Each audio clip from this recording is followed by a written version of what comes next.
Hi there, my name is Shannon Winton. I am a Red Seal carpenter and instructor at the College of Carpenters and Allied Trades, and today I'm going to walk you through how to bisect a line. So when we are bisecting, take a second to look at the word bisecting. I mean to cut it in half, and what exactly I'm trying to cut in half today is a line. So a line that is straight is the shortest distance between any 2 points. So I can create a straight line using something that I know is straight, like my ruler, or downstairs on the floor, when I pull my chalk line tight between 2 points and snap it, that will also create a straight line. In this case, I'm using my ruler and I want to cut in half a line that is 3 inches long. The ends of those lines are also considered points, and that's where I'm going to work off of to cut this line down the middle. If this is 3 inches, technically, yes, I could just measure 1.5 inches. When we bisect, it's not because we just want the middle of the line, it's because I want the middle of the line and 90 degrees, and that's a byproduct of doing this.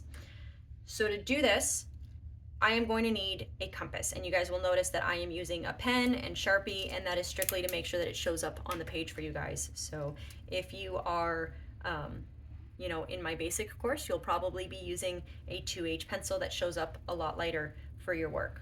Okay?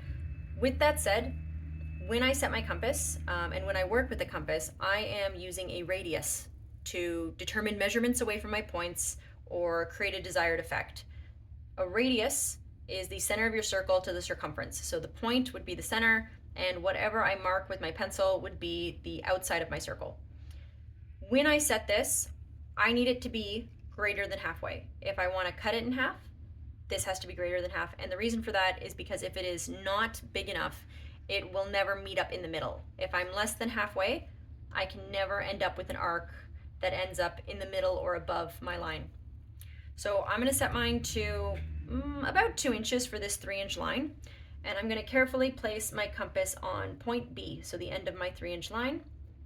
And I am going to strike an arc above and below. And I like to do both at the same time. That way I'm picking up and placing my compass less. I'm less likely to poke holes in my paper or to accidentally put my compass in a different spot, which could throw off the accuracy of my bisect. Something to look at once we have our first 2 arcs is if this compass is set to 2 inches, let's say, everywhere along this arc, which would be the circumference if I kept going all the way around, is going to give me 2 inches back to B. If I use that same radius and I come off of A and I strike an arc above and below where it hits the first 2 arcs that I made off of B, then I have found 2 inches where these lines hit from my point to B and to A. So they are equal and they are the same above as well.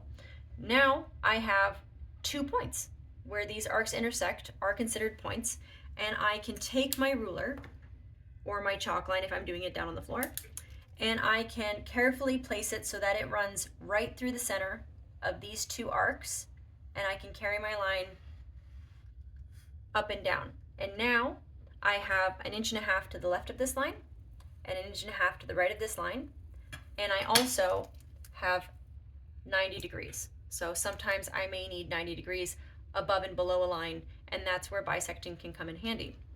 Just to walk through this again, if I am doing any type of line length, so let's say I'm doing 5 inches now, the steps are the same. So just going to do it one more time to show you guys that as the length of the line changes, my compass might have to change. This is 5 inches. If I use the same radius that I used on my 3-inch line over here, it might not work. I don't quite hit halfway. So once again, I'll have to open my compass up to greater than halfway, and then I'm just repeating the steps of placing it on the end of my line at what would be point B, and striking an arc above it somewhere in the middle and below somewhere in the middle. Then I repeat that coming off of A, and I make an arc above where it hits the arc that I made off of B, and below where it hits the arc that I made off of B. And once again, carefully going to connect right where those lines intersect. The more accurate I am, the better.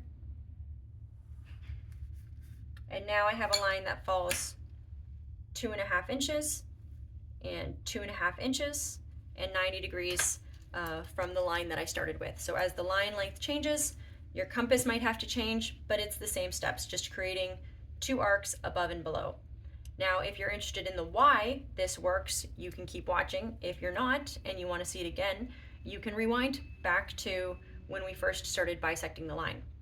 The reason that bisecting a line using geometry works like this is because when I find an equal distance from B and an equal distance from A, if I were to connect point A and point B and the point above that I created, I would actually have an isosceles triangle. So an isosceles triangle, for those of you that are unfamiliar, is a triangle where 2 of the 3 sides are the same length. So in this case, I made my arc to be about 3 5/8. That means both sides of my triangle here are about 3 5/8 of an inch. And so I'm just drawing this hidden line so you can kind of see the triangle. When you have an isosceles triangle, if you cut it in half, you get 2 right triangles. I would need to know where that halfway point is on AB. So what we did is we mirrored it and we did another isosceles triangle down here. And then we just connected the tops of those 2 isosceles triangles to find the halfway point and 90 degrees between A and B.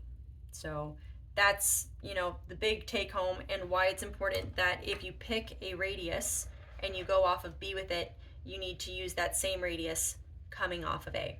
Hope that helps and have a great day.